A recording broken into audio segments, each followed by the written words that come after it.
We shall never surrender. Politics. Where there is discord, may we bring harmony. Current affairs. Going to Pizza Express in Woking is an unusual thing for me to do. Conspiracies. Ask not what your country can do for you. We'll stop terrorists from coming after us. I just received a beautiful letter from Kim Jong-un. It concludes that Iraq has chemical and biological weapons. I'm not guilty of harassing anyone. Well, I'm not a crook. This is the Political Dark Side Podcast. And now, here's your host, Matthew Howland. If you only knew the power of the dark side. Well, here we go. I don't think I'm going to be able to live up to that introduction music, but we will see. Episode 1 of the Political Dark Side podcast. Hopefully me bothering your ears is going to be a monthly affair, perhaps quicker, perhaps slower. But please subscribe through whichever app you use to get hold of podcasts. We're on Spreaker, Spotify, Google, iTunes. Be sure to leave some 5-star reviews to help me build a following. There's also Facebooks and Twitters and Instagram and YouTube for you to follow as well to keep up with new episodes. And the website politicaldarkside.com. If you're feeling generous, there's a PayPal donation link on there which will help me upgrade some of this equipment and pay for the fees because apparently the internet isn't free. Coming up on this episode, my guest Gerard Williams discusses Hitler's escape to Argentina. Outside the front door of the shelter are the 5 perforated petrol tins that were believed to have been used for scattering petrol on the body of Hitler and of burning it. But there, at any rate, my Soviet friends found no trace of Hitler himself, but there was the body of Goebbels, a shot outside the entrance to the shelter. And walking back across the garden and round the ornate lily pond that lies in the middle of it, we came to a spot at the foot of some wooden steps that lead up into this room. They're just 10 feet from me there by the window as I stand. There, at the bottom of those steps, they found the half-burned body of a man with a lock of black hair on the right-hand side of his face and a little black moustache. And they looked at him more closely, and their doctors came to the conclusion that it was what they call a bad double of Hitler and not Hitler himself. If that is so, then all trace of him has disappeared, and only is left behind this indescribable confusion of smashed woodwork, of bullet holes, of shell holes, of dust and rubble and filth. And standing in it, these grave, solemn, motionless Soviet officers and guards, who now stand guard in this building, which was both the beginning and the end of National Socialism. On this episode of the Political Dark Side, we welcome Gerrard Williams, a journalist who has worked for the BBC, Sky and Reuters. Gerrard has appeared on the History Channel show Hunting Hitler. He's directed the film Grey Wolf, The Escape of Adolf Hitler, and he's co-authored the book of the same name. Gerrard, how are you, sir?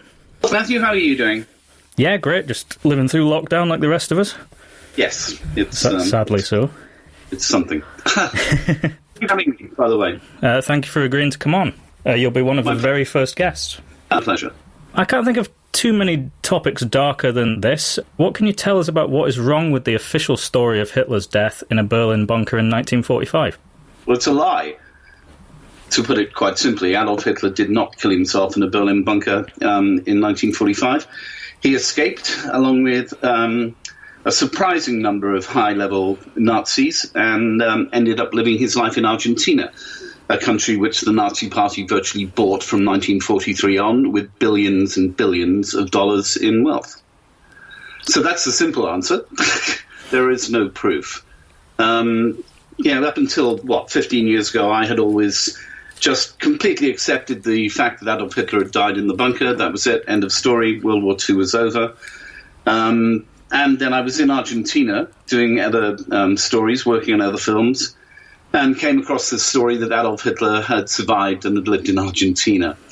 So by the time I'd stopped laughing at it, I thought, I know, I've never ever made or done a silly conspiracy theory film.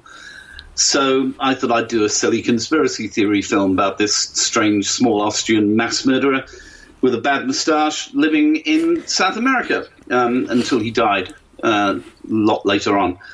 And, it was going to be a complete from anything I'd ever done before. I'm a hard news journalist. I did Baghdad after Gulf War I, Baghdad after Gulf War II, 2.5 years in Serbia, the tsunami in Sri Lanka. I was there the day after it happened.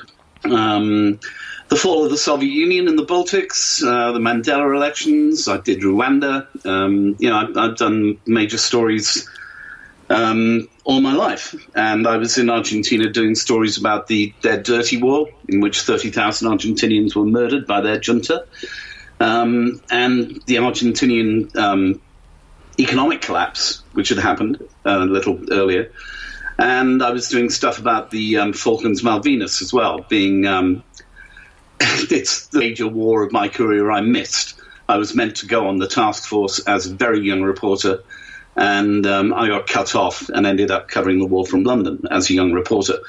And Argentina I'd ended up in because my cameraman buddy at the time and I, both been to, he'd been to more than I have, and I'd been to 100 countries, decided we needed to go somewhere and start our career as long-form producers.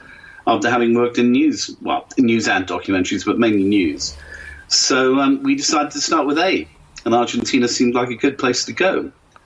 And then I heard this story, that he'd arrived on a submarine, Adolf Hitler, and had lived out his life quite happily until 1962.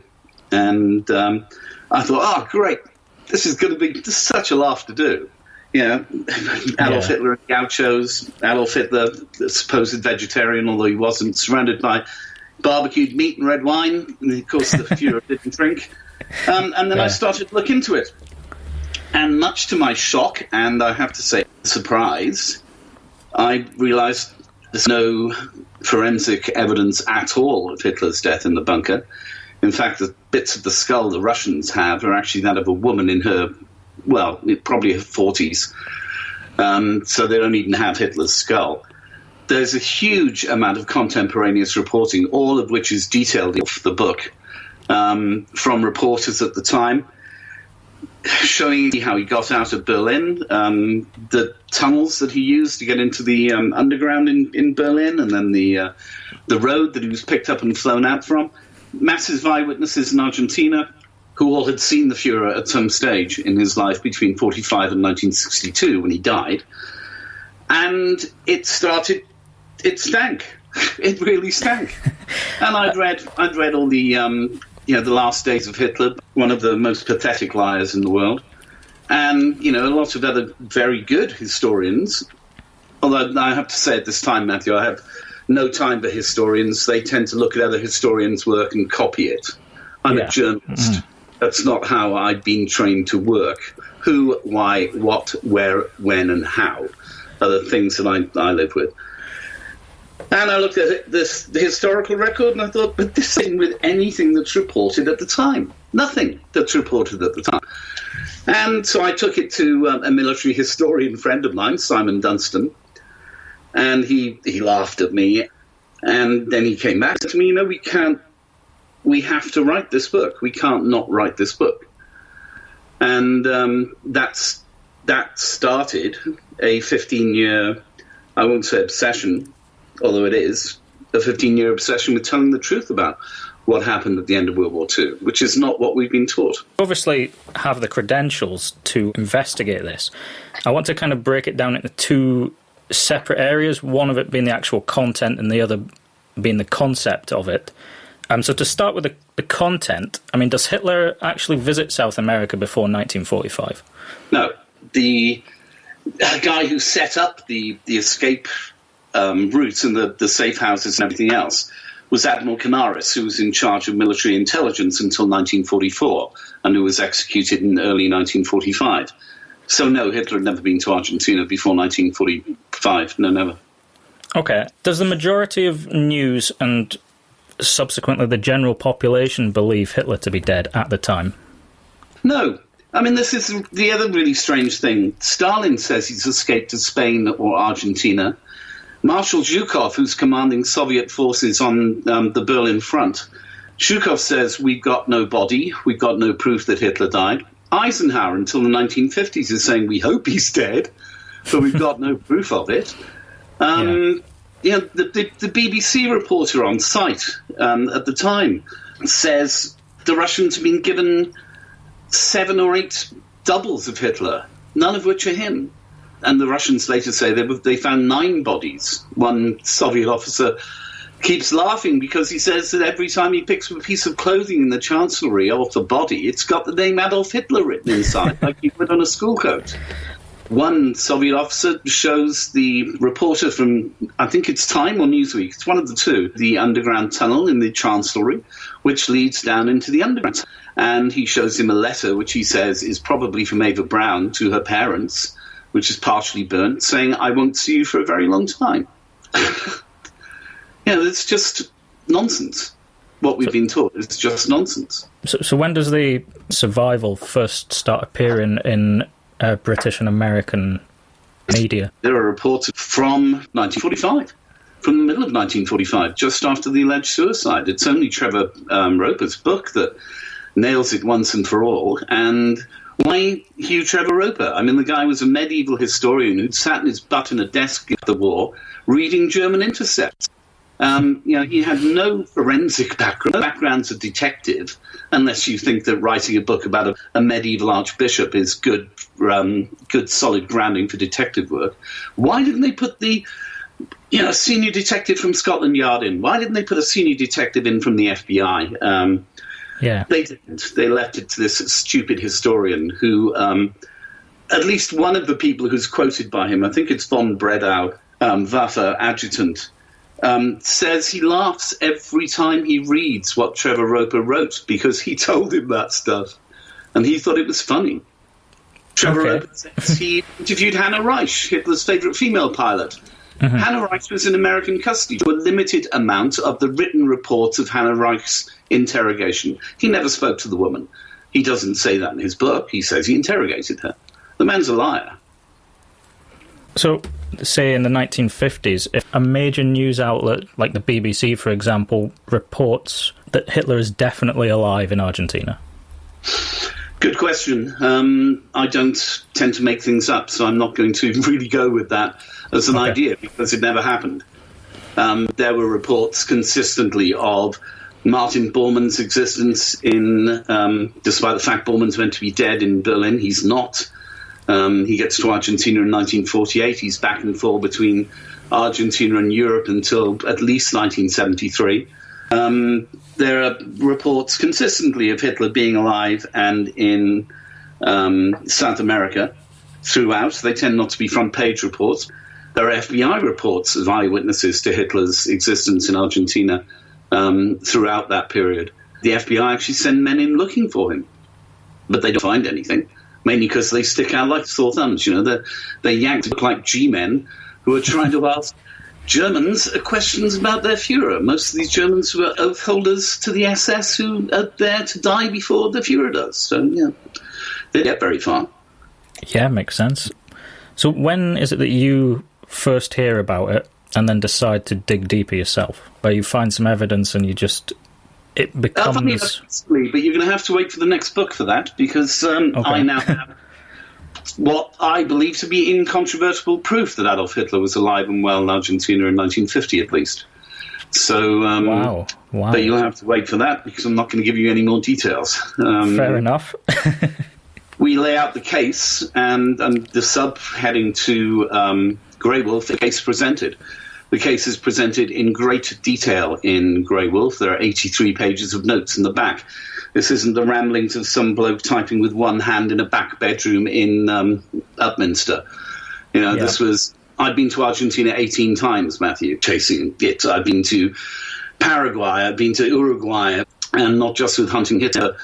I never had editorial take on hunting Hitler. As far as I'm concerned, they wasted a huge amount of money and a huge amount of time chasing down stories that wouldn't stand up if you put them on a coffee table, never mind anything else. But that's when myself and the producers disagreed quite a lot. It's quite strange, the History Channel, isn't it? Because they've got stuff like Ancient Aliens that they throw on there, and that's a bit daft at times. But as far as I'm concerned, I had many opportunities to go to places I hadn't been before. and many opportunities to go back to places I had been and look surprised, because that's what the producers wanted. And it got me on the ground, and it paid me to be on the ground, and I managed to talk to quite a few people about quite a few things that the History Channel simply didn't want to put to air. I mean, I'll give you an example, Matthew. We were in Bariloche, which is Nazi Central as far as I'm concerned post-war. Well, it is Nazi Central post-war. And a lawyer friend of mine who I'd met was on a boat with me being filmed, and we were doing part of the aspects of the lake, which were security points when Hitler lived at the other end of the lake. And he had two things with him. One was a signed biography. A pilot, a man called Hans-Ulrich Rudel, who went on to try and restart the party in Germany in the 50s, to all best regards, Hans-Ulrich Rudel. And I said, I've seen the book, and I knew about it. And I said, oh, it's interesting. And then he handed me a small tin pouch. And he said, well, you won't have seen this. He said, have a look. So I had a look, took out an Iron Cross, first class, but a 1914-18 war Iron Cross. Now, I'd seen hundreds of Iron Crosses in Argentina, not all of them real, quite a few of them fake, but from World War II. But it's pretty rare to see an Iron Cross from World War I in Argentina. And I said, and what's this? He said, well, this is owned by a client of mine, and her father was given it by Adolf Hitler when he was here in the 1950s. To thank him for his protection of him and his family while he lived in the area. And I looked at it again, and of course there's no dedication on Iron Crosses, just like there isn't on a Victoria Cross. But the only decoration Adolf Hitler ever wore, apart from his gold party badge on any of his clothing, was his Iron Cross, first class, World War I, which he got for bravery in the trenches on the Western Front. So either I've got a very strange thing in my hands, or I'm holding Adolf Hitler's Iron Cross. And this guy's a lawyer and a historian and not a liar. And he won't give me the name of his client. And he said, I can arrange a meeting with my client, but she's not the most intelligent of women. And History Channel wouldn't hang around for the extra day. I told them about it, but they wouldn't put it to air, and they wouldn't hang around for it. I mean, I'm holding physical evidence of somebody's Iron Cross in my hand. I'm still not sure whether it was Adolf Hitler's, but I'm going back to Bariloche now. Once I find out the name of the SS officer whose daughter has it, then I can track the Führer himself. The History Channel's... You're clearly not keen on the work you've done with them. Some of it was very good. Some of it was just completely farcical. And, for instance, if only the producers had read my book, they might have had a better idea of what they were doing. But they were, anyway, it doesn't matter. I mean, it doesn't matter. I won't work for that particular production company again. Let's put it that way. So why is there a struggle for photo or video evidence of him being alive in Argentina? Interesting enough, Martin Bormann never liked to have his photo taken post-war either. Martin Bormann, who would have to maintain all contact through him to Hitler, would not have been happy to have pictures of the Führer taken. I've been shown material that is allegedly that of Adolf Hitler, and I've been able to find out that they're not, but can't get at them. I'm hoping that I will do one day. Even then, photographic evidence can be, in these days, manipulated to hell. You know, it's you'd have to find it out. It'd have to be on the right paper.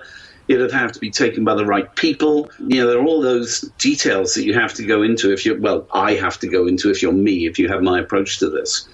There are all those details that need to be checked. Yeah, it will come out. I'm damn sure it will come out at some stage. But what about the picture that floats around the internet? There's one of like a grey-in Hitler. Yeah, it was made for a 1980s documentary by a TV production company.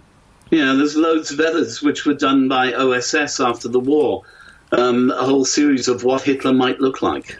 Ah. So no moustache, bald, I mean, you name it. It's all Adolf Hitler's face with different bits added or taken away. So do you think there's any parallels between the hunt for Hitler and the hunt for bin Laden? I mean, in the age of technology, you would think it would be much easier to find him. No, not really. I mean, nobody thought Bin Laden was dead. Nobody been sold the idea that Bin Laden was dead. I mean, I know Tim, Captain America, who I worked with on Hunting Hitler, Tim Kennedy, had chased down quite a few Iraqi bigwigs post-war, post-Gulf War II, rather. I mean, one, Hitler was said to be dead. Two, he wasn't even a war criminal. Now, take that as it might sound. Hitler was never tried at Nuremberg in absence. He was never found guilty of anything. Every other senior Nazi were all tried at Nuremberg. Martin Bormann was tried in absentia and found guilty of crimes against humanity and was a wanted war criminal all the rest of his life. Hitler was never tried at Nuremberg. There are no charges against Adolf Hitler.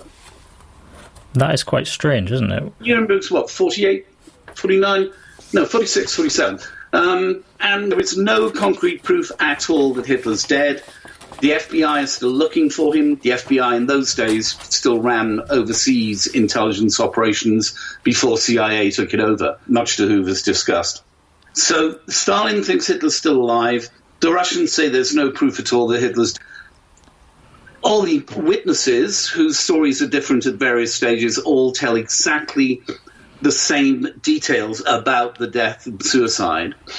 And it just reads like a damn script, which is exactly what it was, which they believed, those witnesses, because they had seen 2 dead bodies taken up and dumped outside the bunker. And even then, you can't incinerate a human body with 30 litres of petrol or 30 gallons of petrol.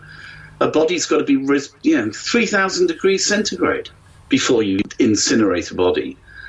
I mean, they found Goebbels and Magda Goebbels' bodies, which had also been covered in petrol and burnt after the Goebbels committed suicide in the Chancery Garden. And they were completely identifiable. You can go and look at the pictures of them, which the Soviets shot. You can tell it's Joseph Goebbels and Magda. But no, can't even find Hitler's body or Ava's body. So, the last line of your film, Grey Wolf, says that we were lied to. I mean, who benefits from the lie? Who was the driving force behind it? Where do you want to start? Let's start with the US government. Let's start with Werner von Braun, SS colonel, responsible for the deaths of over 12,000 people, taking the US to the moon. With OSS, CIA, who have a complete force of anti-Soviet intelligence agents available to them to counteract the Russians in West Germany post-war, and a man who'd been a general under Hitler, Reinhard Gehlen. Then let's start with Siemens, Mannesmann, Hugo Boss, Coco Chanel, Ford especially. I mean, the Ford Motor Company benefited hugely from World War II. And if all their involvement in Nazi Germany had come to the fore post-war, there would have been hell to pay with a lot of people. I mean, when you realize that over a third of the trucks that delivered German troops to the beaches in Normandy were made by the Ford Motor Company, while, the Brits, Canadians, and Americans are coming off the beaches and hopefully getting on trucks made by the Ford Motor Company. There's so much dirt and so much money involved. The distinct interests within the world wanted the war to be over. And the easiest way for the war to be over was to be Hitler. Nazism was finished. End of story. We can just get back on with our business now. And that's the main reason why it was covered up and why it's still covered up to this day. I mean, there is everything from the so-called West German economic miracle of the 1980s, when West Germany suddenly became this huge powerhouse in Europe, this industrial powerhouse again, and France, Great Britain, and the other war-torn countries were not able to keep up. West German economic miracle wasn't a German capital coming back into the country that had fled from on under the instructions of the Nazi Party. I'm not saying Germany today has anything to do with the Nazis, but Germany today is built on Nazi wealth. It's not run by Nazis. In fact, Angela Merkel is one of my favorite politicians, and I have many German friends. In fact, many German friends who are my age, fathers fought in the war, as mine did. So I'm not anti-German. Bloody hate Nazis. Absolutely. I mean, I've been anti-fascist since I was a late teenager, member of the Anti-Fascist League, the whole thing. So I still hate Nazis. Of course. I'm really angry still that, we were lied to, and so many of them were allowed to get away with it. I mean, so many of them were allowed to get away with it. So do you think the US government essentially facilitates his disappearance? Not the US government, but definitely OSS, the precursor to the CIA. Mm-hmm. Alan Dulles and Wild Bill Donovan, who are running OSS, they get a deal. They get all the Nazis' nuclear material, which helps they drop on Japan because they don't have enough fissionable material. They get all the Nazi scientists. They get in their addresses. They know where they live. A British unit picks them up and takes them to Patton's Third Army. I mean, it's not even the truth about Werner von Braun's surrender is a complete lie. It was a British commander unit under Ian Fleming that went to their homes and brought them, which were mainly in the Russian sector, and brought them to Patton in the American sector. And of course, Ian Fleming wrote James Bond and Chitty Chitty. But he's the guy when Commander Ian Fleming, Royal Naval Volunteer Reserve, Belgian SOPs for the Brits after World War II. It was his Red Indians that got Werner von Braun's people out. They were called Red Indians. Their unit designation is 30 AU, 30th. But they were called the Red Indians because they behaved like Red Indians. Certainly an interesting figure throughout the early... Greatest traitor to the American people, well, I'm just going to say until Trump. Until Trump. But the greatest traitor to the American people. And, of course, head of CIA post-war, OSS bureau chief during the war in Switzerland. And before that, he and his brother were lawyers who shared a box with Martin Bormann at the Munich Olympics. So, it's like they knew each other. From your book, it seems to be that Alan Dulles was almost conducting his own post-war. Yeah, that's certainly true. I think he's conducting it on behalf of what Kennedy described as the military-industrial complex in America, and which both Eisenhower before him and Kennedy both slammed as being, the main perpetrator of the eternal war that will forever mark the American century, because they never stopped fighting anywhere. So, I mean, without me talking there being a secret state within America or whatever, there is. Without going deeply into conspiracy theories here, you don't need to. There is a bunch of people in the United States who are not the United States that we are meant to support. And these are the people behind the military-industrial that makes money out of death and murder. And they're incredibly powerful. So do you think, taking Operation Paperclip, do you think that leads to the continuation of any long-term Nazi plans through the US government? No, the Nazis had their own. They're actually really clever post-war, which is what the next book is about. They scare America into believing that the Soviet threat is a real serious Soviet threat. And they do that by supplying, through the Gehlen organization, the West German intelligence operation, which becomes the BND. They're the forward-facing warriors of the Cold War. And they supply the Americans with a huge amount of dubious information, which makes America very, very nervous about the communist threat. They do this to take away America's... They do it to keep it on the ball is the rebuilding of Germany and the continued influence of the Nazi party hierarchy within the rebuilding of Germany. Bormann especially, who does survive the war. I have proof, lots of proof. Martin Bormann especially in 1948, when the extent of the horror of the Holocaust starts to get into the world's minds. That's when they release the films about the Holocaust. That's when Holocaust survivors are making a hell of a lot of noise. And I'm not just talking Jews, I'm talking everybody. The Nazis murdered 11 million people industrially, not just 6 million Jews, another 5 million people as well. And this is industrial murder. But by about 1948, it was pretty obvious to Bormann and his senior staff at the time in Spain, Germany, and in Argentina especially, that the swastika forms could come back was like, ooh, never going to happen. They would always now be associated with murder on a horrendous scale. He was always good at, the Gauleiter system that he'd controlled during World War II, and he maintained post-World War II in Germany to run local politics. The Nazi judges were quietly put back into power.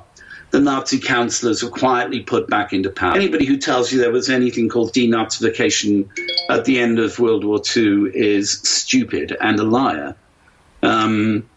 They'd released all the and these people had hundreds of thousands of slave laborers working for them, and they died. There's a guy called Schellenberg, who was the head of military intelligence, the head of Abwehr military intelligence, who testified at Nuremberg against the SS, was then held for 2 years for denazification process, and then was released because he had supposed liver disease. He didn't die, supposedly die, until 1952. I have reports of Schellenberg meeting with Bormann and other senior Nazis in Geneva in 1973, still trying to divvy up the spoils. Wow. Yeah, and 3 people on that list of... This is an FBI document, and 3 people on that list, Martin Bormann, dead in Berlin, Heinrich Müller, dead in Berlin, although when they dug up Müller's grave, they found the remains of 3 other skeletons, none of which were Heinrich Müller, 52 from liver cancer, and buried in a grave by his girlfriend Coco Chanel in Italy. But all those 3 guys are there with a number of other named Nazis in 1973 in Geneva, trying to work out what to do with the rest of the Nazi stolen wealth. So, believe the FBI or Oprah. I don't really care, but I know who I believe. Yeah, I mean, likewise, after reading your book, to be honest. The dozens of witnesses that I've assiduously recorded and presented, that the way in which we've been taught about the end of the Nazi Party and the end of World War II is a lie, and it is. But to pick up on Israel, do you think... Mossad obviously hunted down Adolf Eichmann and Joseph Mengele. That's not the true story either. No? No. Operation Finale, complete and total tosh. Eichmann, the capture of Eichmann by Mossad, used to be on the front page website. Hasn't been there for some time because the truth was exposed by a German journalist, a female, whose name I can't remember at the moment. The film was actually captured by the CIA, Heinrich Müller and Martin Bull, pressure off them. And he was taken to Europe, where he flew out of on an El Al flight. So Eichmann, the Jews and Mossad didn't go and take Eichmann in Buenos Aires. The CIA were given Eichmann in Buenos Aires. They delivered him to the Mossad in Uruguay. Operation Finale is a joke. And I know the name of the pilot who supposedly flew him from Buenos Aires to Montevideo. Wow. He was an interesting guy. A Brit working for CIA. Anyway, okay, yeah, that slightly changes my lesson then. So I mean, Mossad and Shin, the 2 Israeli organizations, were far too involved in protecting the nascent state of Israel against people like Kemal Nasser in Egypt, who'd hired a bunch of German scientists to develop a rocket program so he could drop anthrax on Israeli cities. Mm-hmm. They were far too concerned about what was happening in the state of Israel and its close neighbors, who wanted to destroy them, and still do, many of them, to be worried about a bunch of escaped Nazis in Argentina. Although one of their agents did get thrown off a cliff in Bariloche, a female who had got too close to the story. But it was really difficult for them to infiltrate these tight German Nazi communities in South America. Really difficult to infiltrate, full stop, by anybody. We're also hiring ex-SS to act as assassins for them. They hired Otis Kozeny, Hitler's favorite commando, Colonel SS Otto Skorzeny, the man who managed to get Mussolini out of captivity and fly him to Berlin. Skorzeny then worked for Mossad in the 5th, assassinating German scientists in Cairo. I wish I'd made it up, Matthew. Do you know that? Yeah. The more that you read, and the more that you do, well, people like yourself who put the hours in, obviously. Just a few. Yeah, it gets worse and worse, doesn't it?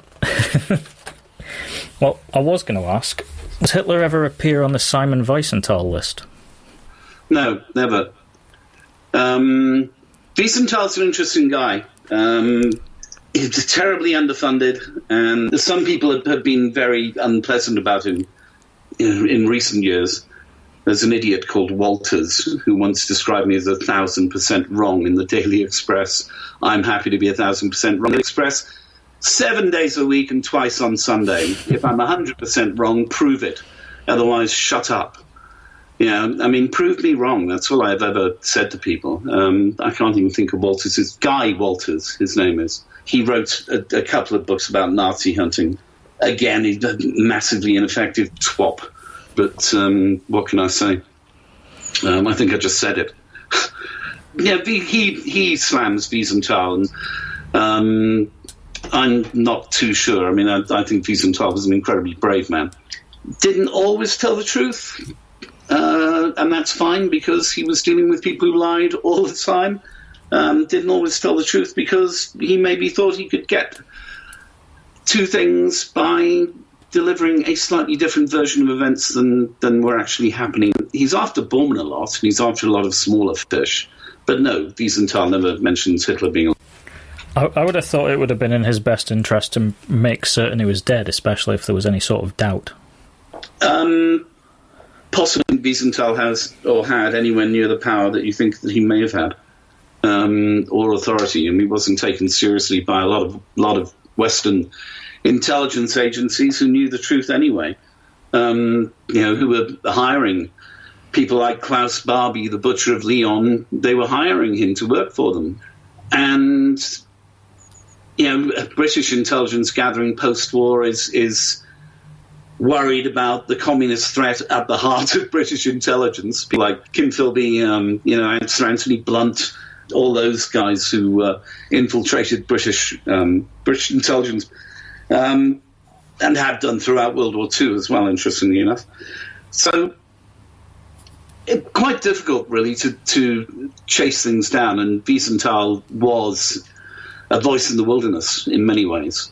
I mean, he didn't have the authority. The Israelis didn't use him as an authority. They wouldn't act on his instructions. Yeah. And it was easier if people weren't told the truth. Yeah, that could account for a lot of it, to be honest. I mean, it's probably quite difficult for people to think about Hitler just enjoying a quiet retirement in the hills in Argentina. He didn't just enjoy a quiet retirement. He and his key people were very serious about restarting a Fourth Reich. Very serious. And, that involved things like atomic weapons development in Argentina, which put them back at the top table when they developed working atomic weapons in Argentina, to have a certain amount of that they hadn't had for some years. Yeah, it's quite crazy. I mean, it all sort of comes to an end when other things take over. But up until, the Nazis are distinctly a force to be reckoned with on the world stage. And the next book, which probably will be called The Secret Reich, will explain this. And it won't be a concept, and it won't be a conspiracy theory. It'll be a presentation of facts and some other incredibly good researchers. A couple of guys in Latin America who are just amazing, and a couple of guys in North America who are pretty amazing, who have been through the files.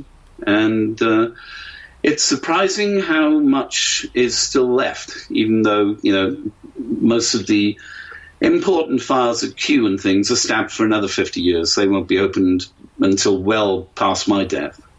To briefly go back in the bunker, does Goebbels actually kill himself in the bunker then?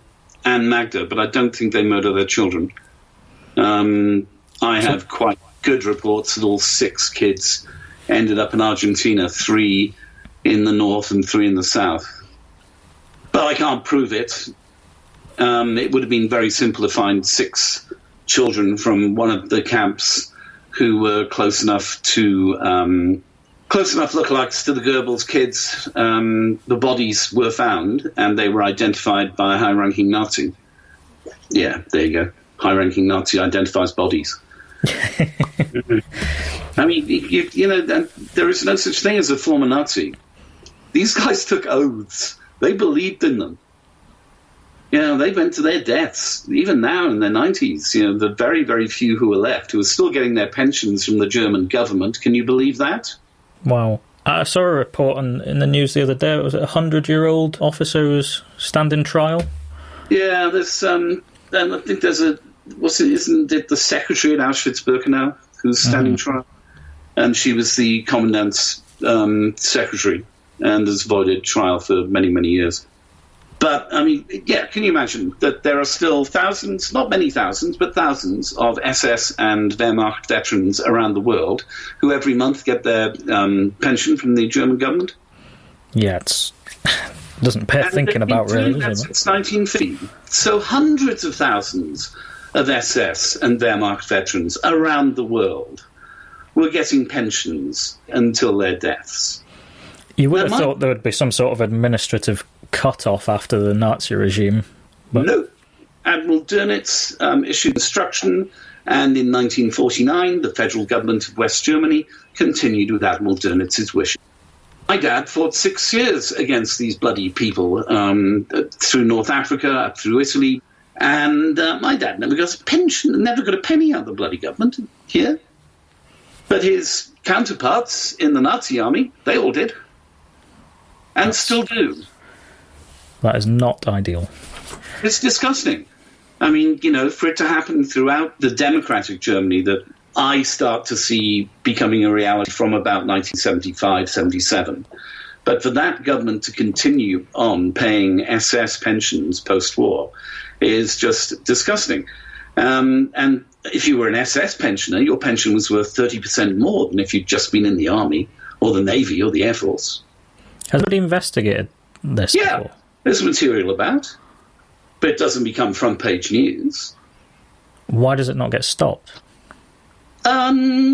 Because there are too many people who are quite happy to be Grandad Obersturmbannführer Manfred Friedrichsen, have his pension every month and spend it on chocolate for the grandchildren. I don't bloody know. Fair enough. I mean, what I do know is if my dad, who sadly has been gone a while, if he'd had a chance to read what I'd written in Grey Wolf, my father would have been oiling up his Lee Enfield and looking for people to kill. Yeah. And he was one of the gentlest men you could ever meet for an ex-combat soldier. I did ask my grandma the other week. I said to her that I'd be recording this, and I said to her if she had heard of the idea that Hitler had survived, and she basically just said, "Oh yeah, everybody knew that." And I'm like, "Excuse me, what? Why have you never mentioned this to me previously in like the last 30 years?" It's bizarre. You'd be surprised. I got contacted by a guy who's actually an arms dealer, but his mum is German, and she's been in Britain since the 50s when she married. And she'd been a telegraphist, radio telegraphy operator in Prague at the end of the war in April 1945. And she remembers vividly seeing a message from the Führer bunker saying they have left. They've gone to Berchtesgaden, and querying it. I mean, it was an eyes-only message for the SS commander in Prague at the time. I mean, it's incredible, the anecdotal evidence, which obviously you've amalgamated into your work. Some of it's anecdotal. I mean, I tend to have the habit of I can't get at least two sources on it, or I can't get an original interview on it. But yes, I mean, what has been one of the most difficult things about doing this damn project is cutting through the rubbish. Cutting through the Nazi bases in Antarctica, Nazi flying saucers. One woman who kept on contacting me on Facebook saying that she was Hitler's daughter. She was 26, African, and lived in Sweden. and it was pretty difficult to prove. But thank God there's a block button on Facebook about how Martin Bormann is still alive at 121. And I think I just signed off with, wish him happy birthday. But it's not just that. There's the disinformation in newspapers throughout, from 1945 until this day. There is still either deliberate disinformation or lazy disinformation that's out there, and trying to cut through the wealth of material that is created by people typing one-handed in their back bedrooms and then putting it up into very believable-looking crap is, a huge number of cul-de-sacs, a huge number of rabbit holes, I think the internet phrase is. And, sometimes it'll take weeks to travel my way out of a rabbit hole. I was going to ask you about those specific nonsense theories, just because I think this theory, I think you probably think the same, that your work probably gets unfairly lumped in with the Antarctica stuff, the UFO stuff. Of course it does. I mean, it's a very simple way of discrediting my work. I mean, so it gets thrown in there. I mean, the number of times it appear on podcasts, especially in America, which will also want me to talk about UFOs, the planes flying into buildings in 9/11. You name any conspiracy theory that you like, they'll want my comments on it. And I go, no idea. Haven't spent 15 years looking at that subject, and, I have no idea about them. To me, they are crackpot conspiracy theories. A lot of people will think that Adolf Hitler and the Nazi Party's authority, it's not that Hitler survived, that's bad enough. So many others survived, and they took so much money with them that they were always going to be an influence on the post-war world.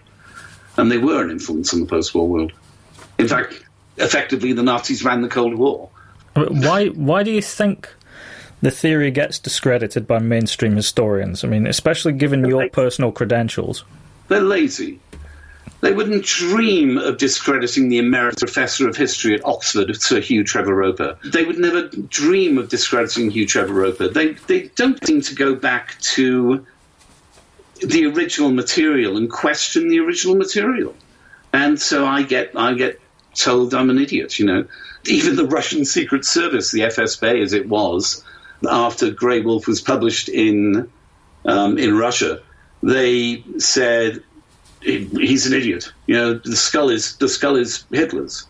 Well, the skull has been DNA checked by an American professor of repute. It's not Adolf Hitler's. It's a woman's.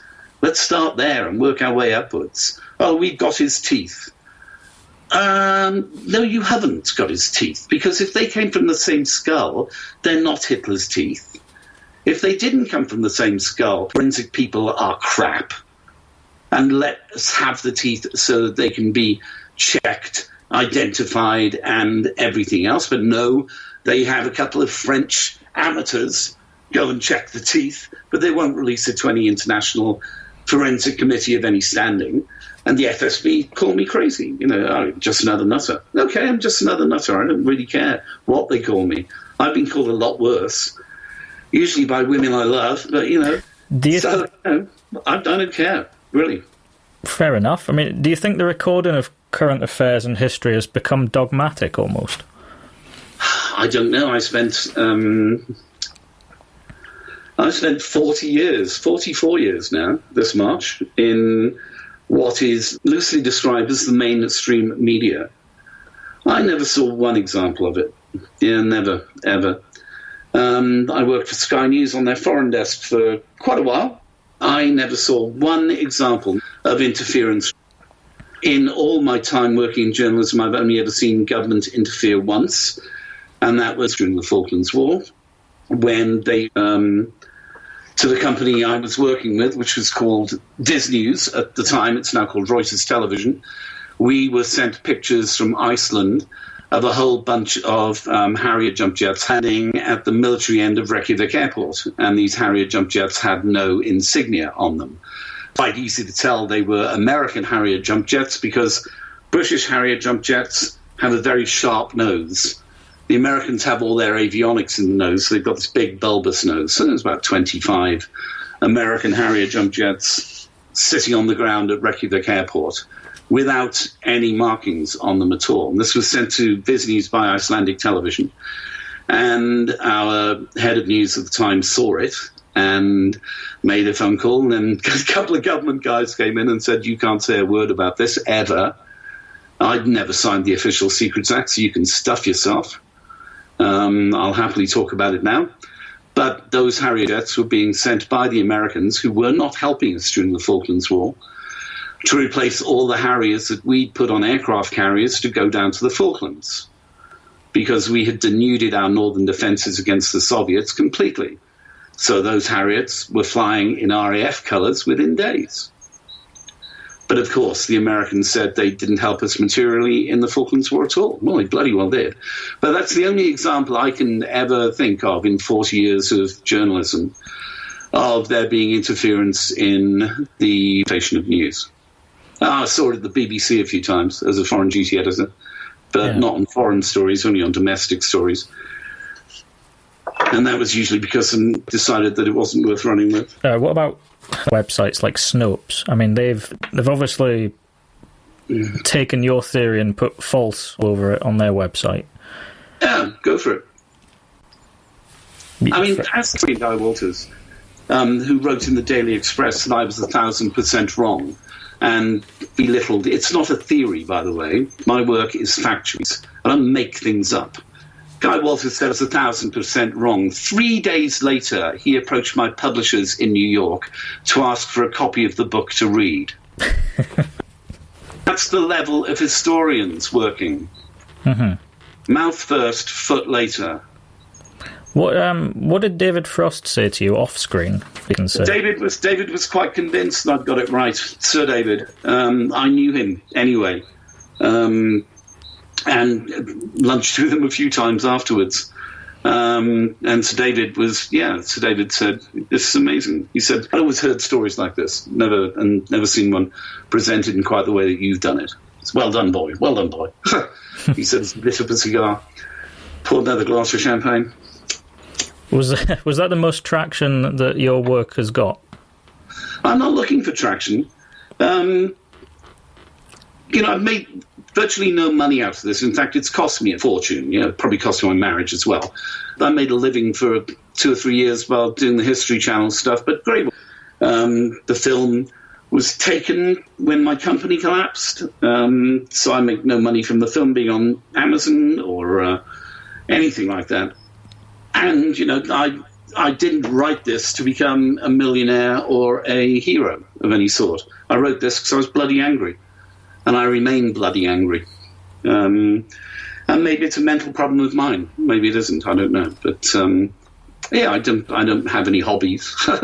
Yeah, I personally find that these things kind of take over you. I mean, how do you find researching these things like personally affect you? Like I often find some days I just have to turn the news off or just watch chick flicks and eat chocolate and just be left alone for a few days. Stiction and eat chocolate nowadays, but.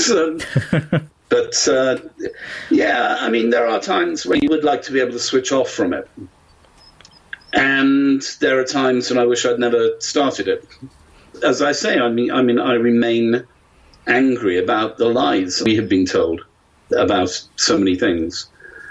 And I have some very interesting material.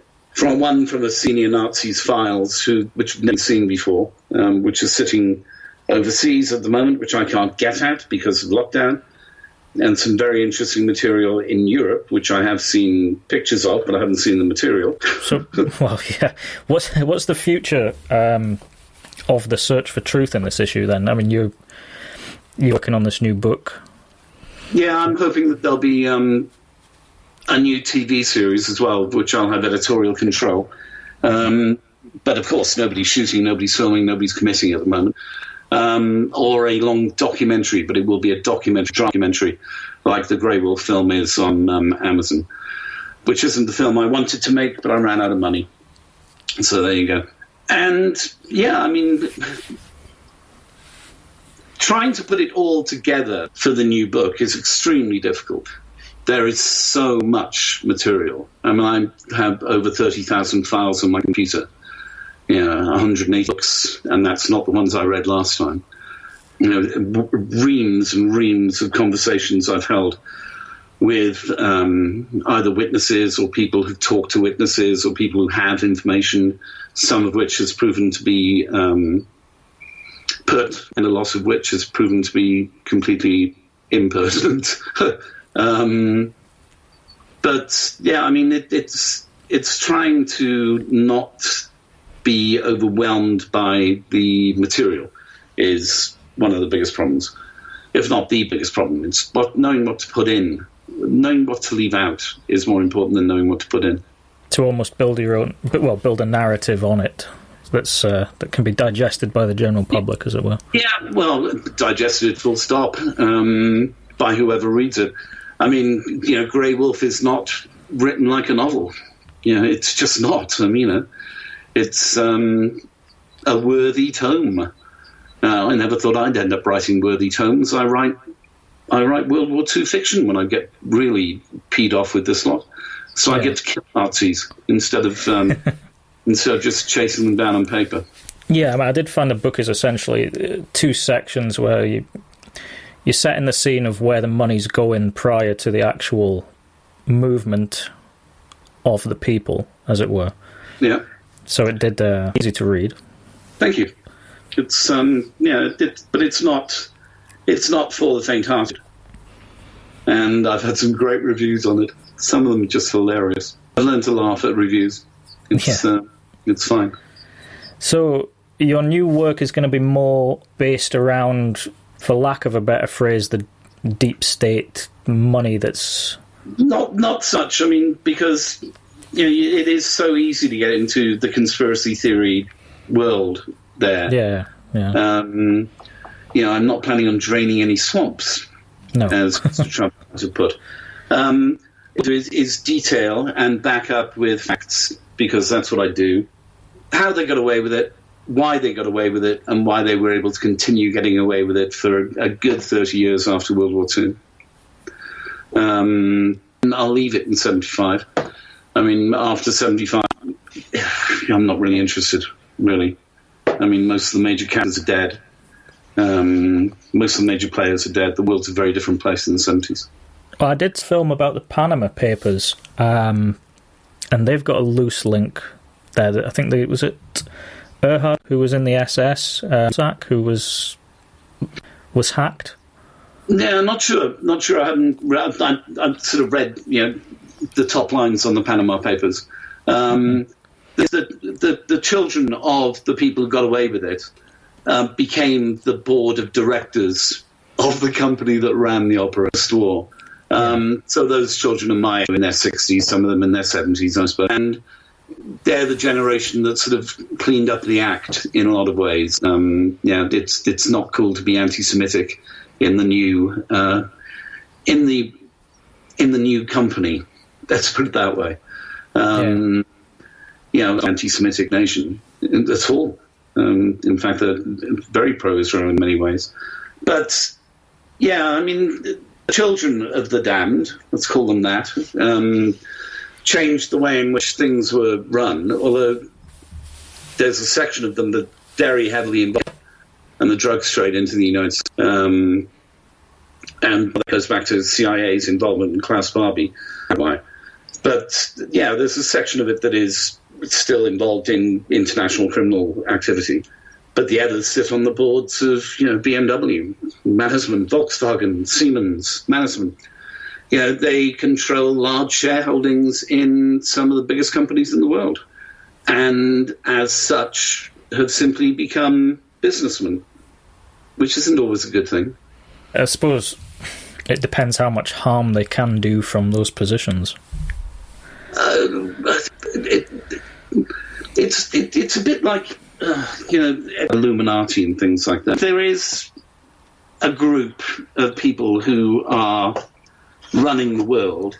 They meet at Bilderberg, which was set up by an ex-SS officer anyway, Prince Bernhard of the Netherlands. And they don't run the world. What they do, their business interests coincide. They work together. So, Dick Cheney in the Iraq War, for instance, the people who worked in there, I mean, it goes back to the Germans being freed from prison because in the 19th, America needed steel for their tanks in Korea. And the Germans produced extremely good tank steel. So Krupp went straight back into business, producing steel for American tanks to fight in Korea. Yeah, it's just filthy. I mean, it's just filthy. I hate to use the word sheep, but we are. I mean, we're just rounded up, herded around, and made to believe what they want us to believe. And it's done in all sorts of subtle ways. But there isn't some Illuminati running the world who do business and make profits. It's all about money. It's all about money. So when's your new work going to be available? I'm working on it. I'm working on getting a commission for the book because I can't afford. I haven't got any money, so I can't afford to continue to do this. I mean, once lockdown's off, I'm going to have to become an Amazon delivery driver or something, because I was ill for a while, and that sort of took a year out of my life, and then COVID has taken another year out of my life, and I can't do this on my own. I need somebody to come up with a chunk of money to pay for the book to be written, and also because I need to do some traveling before it's finished, or somebody to come up with a chunk of money so I can go off and make telly again. But this time I won't make telly unless it's on my terms. No desire to go back to Sky or BBC or... I'm too old. Why would they have me? I'm 62 in March. I mean, there's lots of kids your age, mate. All due respect to your age. I used to be your age, so I'm perfectly happy about you being your age. But no, I got out of hard news because I got too old for it. And I was in my 40s and I was too old for it. Sitting in Baghdad in 30-degree heat wearing a helmet and body armour, waiting for a car to take me back through the murder mile to fly me out of Baghdad, and that car not being able to find me in the car park, and the occasional RPG round coming into the green zone, I just thought that I sat there and lit a cigarette up and thought, Gerard, you're too old for this shit, mate. Yeah, I wouldn't do that at the age of 20, never mind. My best friend was coming out of Afghanistan with dysentery. And he was 45 as well. And we went and had a beer in London. We both looked at each other and went, one, I said, you've got to get rid of your ponytail, but you can't hack it at 45. I said, it's not working. It worked in your 20s and 30s. Handsome, 6-foot-tall Irishman who was my brother, who I've since lost to cancer. But we travelled the world and covered stories together a lot. And so we both looked at each other and went, yeah, we're too old for this shit. An interesting career you've had so far. Yeah, it's not bad for a comprehensive schoolboy from Cardiff. Where can people find work? I think I'm Gerrard Williams 5 on Facebook. And there's a group on Facebook called The Spider's Web. I do try and engage, but I do engage with lots of people, and find it fascinating. And if people want to support me, they can find a PayPal link on my page as well. And every tenner, every 20 quid helps a great deal. It keeps me buying books and doing research and keeps me from not starving to death, which is quite good. Of course. Your book and the film are still both on Amazon, I believe, as well. They are, but if anybody'd like an e-copy of the book for free, I'll happily send them a PDF. And if you haven't got Amazon, you can find Grey Wolf on YouTube as well. And as I don't own it anymore, I'm happy to see it pirated. So, I certainly won't encourage the piracy, but... Piracy, I see it as the director, author and researcher giving people permission to go and watch my... without putting money into the pockets of a thieving bunch of London distributors. So that's how I look at it. And, I make it is 4p on every copy sold of the book. So you don't get rich doing this, Matthew Howland. You do not get rich. Oh, well, I don't suspect I'll be getting rich either anytime soon, but so be it. On that note, we'll call it a day. Thank you very much. Matthew, it's been a pleasure. I hope I haven't chewed your ear off too much. I've read the book, I put time into researching this, and then you've come on and said things that have just blown that out of the water. I would have been as well not researching any of it, and you still would have said things that were completely beyond my comprehension. So. I'm grateful, but there's nothing like hearing it from the horse's mouth, and that's how I've always felt, and that's why I quote people who actually say things about things that they have seen and done. It's important to go to the source. Well, that was an adventure, wasn't it? I would say compared to Gerard's book, we barely scratch the surface of his knowledge on this topic though, so I'd recommend giving it a read, however you may want to obtain it. Also, check out his Facebook group, The Spider's Web, for new information, drop him some money for his book, and help keep up the search for the truth here. Don't forget to follow the Political Dark Side social medias, leave some good reviews, and I will get episode 2 out to you as soon as possible. Thank you for listening.